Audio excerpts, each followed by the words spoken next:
Bismillahirrahmanirrahim. Assalamualaikum warahmatullahi wabarakatuh. Alhamdulillahilladzi da'ana ila daris salam wa hadana ilayya siratal mustaqim. Assalatu wassalamu ala asrafil anbiya'i wal mursalin sayyidina maulana Muhammadin wa ala alihi wa sahbihi ajma'in. Amma ba'du. Yang terhormat kepada Bapak Ramli Dinata, MPDI, selaku dosen pengampu mata kuliah Teknik Kitobah Muhadarah. Yang terhormat kepada para teman-teman yang telah berkenan mendengarkan pelajaran yang akan saya sampaikan. Dan yang terhormat para saudara-saudari sekalian yang telah berkenan untuk melihat dan mendengarkan pelajaran yang akan saya sampaikan pada kesempatan kali ini. Segala puji hanya milik Allah yang maha memelihara alam semesta. Dia yang maha mengetahui yang tampak maupun tidak tampak. Dan dialah sebagai penunjuk jalan yang lurus bagi kita, yakni pada agama Islam. Aku bersaksi bahwa tiada Tuhan selain Allah. Dia tidak berserikat, Dia maha pengasih lagi maha penyayang. Dan aku bersaksi bahwa Muhammad adalah hamba dan utusan Allah. Dialah yang telah memberantas kebatilan dengan senjata kebenaran. Dan dialah yang telah bersabar dan bersungguh-sungguh dalam menjalankan perintah Allah.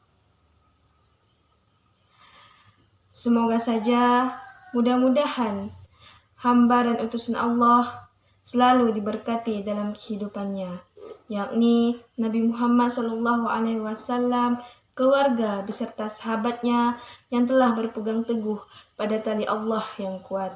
Allahumma sholli alaih.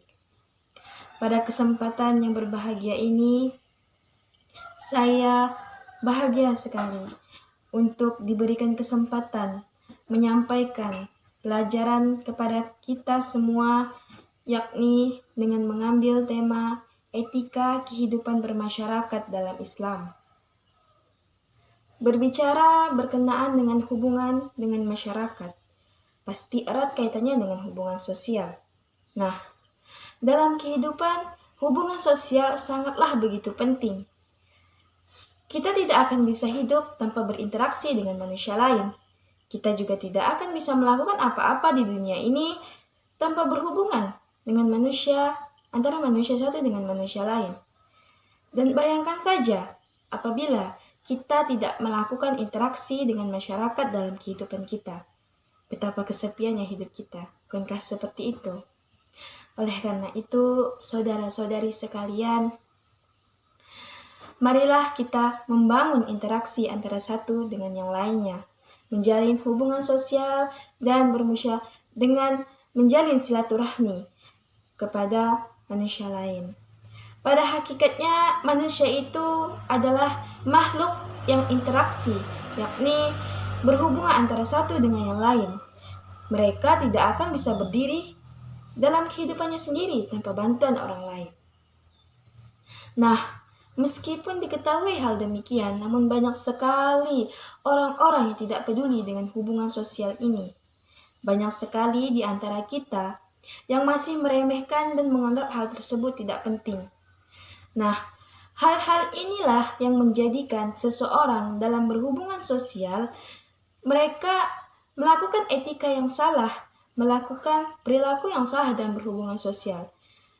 Bisa kita temukan kebanyakan dari kita, misalnya dalam berhubungan sosial, bahwa membicarakan dan menunjukkan diri kita mengenai kelebihan dan kesombongan diri kita. Nah, dalam hal inilah Islam melarang untuk beretika dan berperilaku dalam menjalin hubungan sosial seperti ini.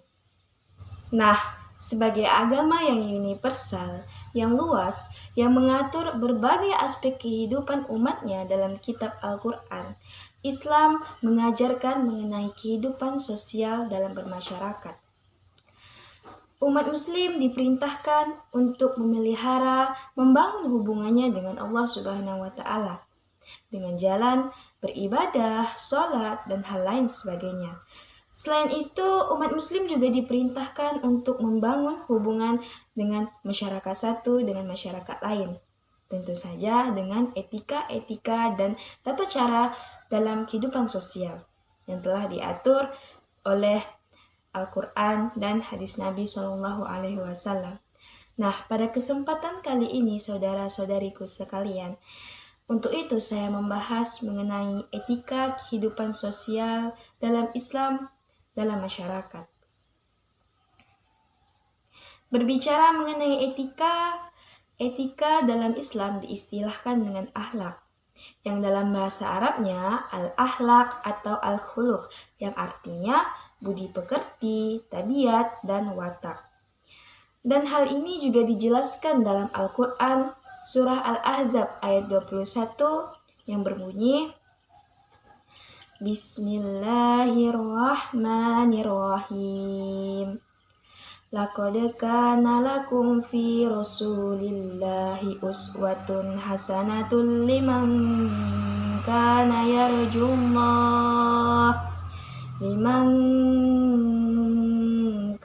yarjullaha wal yawmal akhir wa zakarullaha katsira.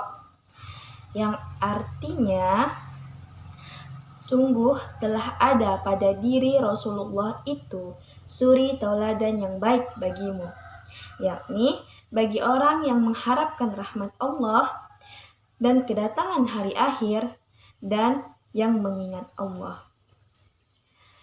Nah, selain dalam Al-Quran, juga dijelaskan dalam hadis Rasulullah mengenai akhlak, yang dimana beliau berkata, bahwasanya aku diutus untuk menyempurnakan akhlak yang baik.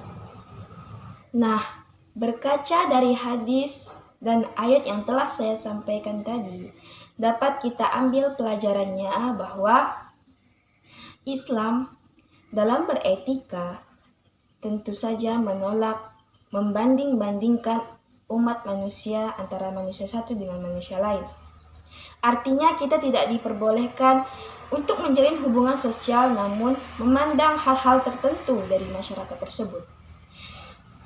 Etika dalam Islam menolak untuk menjalin hubungan sosial yang memandang pada ras, warna kulit, etnis, status sosial, dan berbagai macam hal lainnya. Hal ini pernah Rasulullah Shallallahu Alaihi Wasallam contohkan kepada kita, yakni beliau bersahabat dekat dengan Bilal bin Rabah. Hal ini Rasulullah lakukan untuk menunjukkan kepada dunia bahwa Islam dalam melakukan hubungan sosial tidak memandang warna kulit maupun ras. Selain itu, Rasulullah Shallallahu Alaihi Wasallam beliau juga bersahabat dengan orang-orang miskin yang tidak memiliki status sosial. Kemudian beliau juga bersahabat dengan orang-orang yang bahkan berbeda agama dari kita, berbeda keyakinan darinya. Dalam Islam, kita diperbolehkan untuk menjalin hubungan dengan siapapun, termasuk orang yang beragama dan berkeyakinan lain. Hal ini bisa kita lakukan dengan catatan hubungan tersebut tidak menggoyahkan keyakinan kita, seperti itu. Nah, berbicara mengenai etika dalam Islam, banyak hal yang bisa kita pelajari dan suri tauladan kita dalam bertabiat, baik itu sehari-hari, adalah Rasulullah Shallallahu Alaihi Wasallam. Nah, dalam beretika, Islam mengatur berbagai hal, mulai dari cara bertamu, cara memerintah, cara menjadi pemimpin, menjadi saudara, sesama saudara maupun kepala keluarga. Banyak sekali yang bisa kita ambil. Banyak sekali yang telah diatur oleh Islam. Namun pada kesempatan kali ini saya akan membagikan beberapa hal mengenai apa yang telah Rasulullah Shallallahu Alaihi Wasallam pernah ajarkan kepada kita. Bahwa yang pertama, Islam dalam beretika sosial, kita diharuskan untuk bertutur kata yang sopan, bijaksana, jujur, adil, dan tidak meninggikan diri, tidak sombong saat berbicara. Nah, kemudian Islam dalam beretika juga mengatur untuk kita hormat dan patuh terhadap orang yang lebih tua dari kita dan berkasih sayang terhadap adik-adik maupun orang-orang yang umurnya lebih rendah daripada kita. Selain daripada itu, dalam Islam juga mengajarkan apabila kita menemukan salah satu di antara kita terdapat perselisihan atau kesalahpahaman. Nah, haruslah kita meminta maaf, di antaranya meminta maaf dan memberi maaf, dan saling memaafkan, harus saling memaafkan. Kemudian, Islam juga mengajarkan kepada kita untuk terbuka hati dan pikirannya, berpikiran yang terbuka. Tidak berpikiran yang bahwa orang tersebut melakukan ini sepertinya. Tidak boleh seperti itu. Hal tersebut harus kita hindari. Berpikiran yang menimbulkan kenegatifan harus kita hindari. Sebab hal tersebut dapat memancing penyakit hati dalam diri seseorang. Nah, beberapa bagian-bagian tersebut merupakan hal-hal kecil yang saya sampaikan tadi, merupakan hal kecil yang pernah Rasulullah Shallallahu Alaihi Wasallam ajarkan kepada kita dalam kehidupan bermasyarakat. Oleh karena itu, saudara-saudari sekalian, marilah kita menjadikan Rasulullah Shallallahu Alaihi Wasallam suri tauladan dalam kehidupan kita, dalam beretika, berperilaku dalam kehidupan ini. Saya rasa apa yang telah saya sampaikan tadi cukup.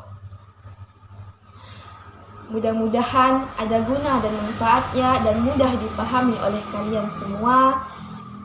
Demikianlah yang bisa saya sampaikan pelajaran pada kali ini. Saya mohon maaf sebanyak-banyaknya apabila ada kesalahan tutur kata yang kurang berkenan, dan saya berterima kasih sebanyak-banyaknya telah memperhatikan apa yang telah saya sampaikan barusan. Semoga saja Allah memberkati kita semua pada pertemuan kali ini dan ilmu yang kita dapatkan diberkahi oleh Allah Subhanahu wa taala. Akhir kata saya akhiri, wabillahi taufiq wal hidayah. Wassalamualaikum warahmatullahi wabarakatuh.